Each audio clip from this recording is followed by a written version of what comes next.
The Cure Songs of a Lost World album review. Let's chat about it. Hey friends, what's going on? John here from What's Spinning, here tonight to chat about this latest album from UK alternative rock legends. One of the biggest bands that the genre has ever seen. They barely need an introduction. They have been at it since the late 70s and early 80s, pumping out post-punk classics like 17 Seconds and Three Imaginary Boys. Also the very tortured and dark Faith and Pornography as well.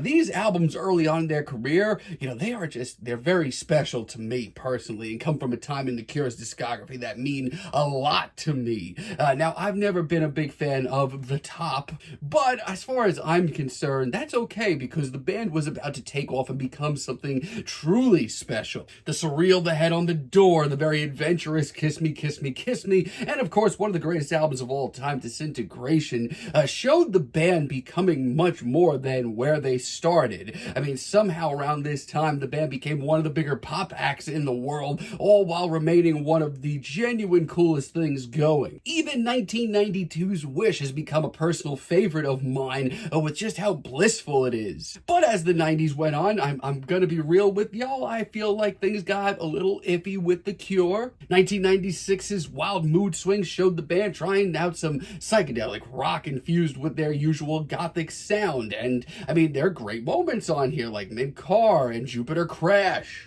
But so much of this record just plods along and doesn't really move me all that much. Their follow-up, Bloodflowers, had some incredible highs, but most of the album I feel like The Cure was just phoning it in. Trying way too hard as well. Also, their self-titled record, which came out when I was like 16, was one of my first listens of the band. And yeah, there's some okay moments, but I feel like they could do a lot more with a lot less. And 2008's 413, I just thought that the band sounded tired, and they would take quite the hiatus afterwards, and I'm not entirely shocked to see that, but it has been 16 years since we've heard from them. Now, they've been teasing this record for a long time, and they've been dropping some singles over the last month, and let me tell you, if this truly is the final album from The Cure, they certainly did do it right. This album starts off with Alone, the lead single from this record. It's a big beefy boy, and honestly, my thoughts on it haven't changed. I think it's absolutely tremendous. I love how big this track sounds and just how glistening it comes off. And let me tell you, The Cure really do let this track breathe. This track grows very slowly at its own pace, adds an instrumental after instrumental, but honestly, it's pretty cinematic and dramatic. Even Robert Smith's vocals on this cut immediately sound more interesting and appealing than anything on the last few Cure records. I mean, his performance just comes off so raw and so emotional. And yeah, it's a lengthy one. The Cure stretched this out almost to 7 minutes, but it is a triumph. And Nothing Is Forever is pretty stunning as well. This one opens up with some incredibly lush strings and glistening pianos. It sounds beautiful. And once again, The Cure really let this track breathe and become its own, because this one just adds upon layer.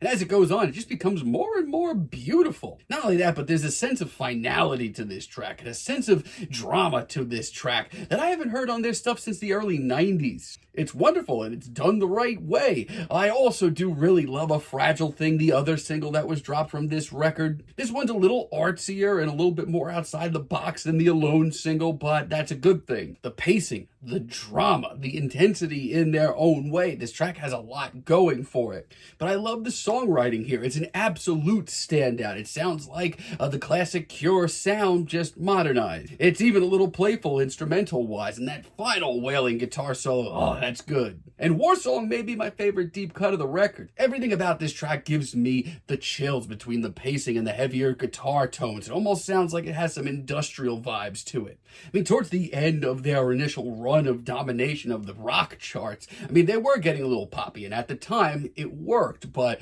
just realize you're not going to hear anything like that on this record. It's desolate, it's cold, Robert just sounds so tortured, it gives me almost Pornography vibes, and it's an awesome cut. Honestly, this to me feels like the final Cure album, if it is their final album, but done right and given the respect that it truly deserves. I don't have a lot of bad to report here. However, I can never say goodbye. I'm not entirely in on this one. I mean, in a sea of slow burning, raw, emotional tunes that roll on at their own pace, this has The Cure sounding tired. It's one of the only tracks here that I actually got bored of listening to. It's instrumental, it's okay, it's like wallpaper music for The Cure. It's alright while it's on, but I'm not gonna remember it. I mean, even Robert Smith on vocals sounds like he's gonna fall asleep half the time. It's just not my favorite cut here.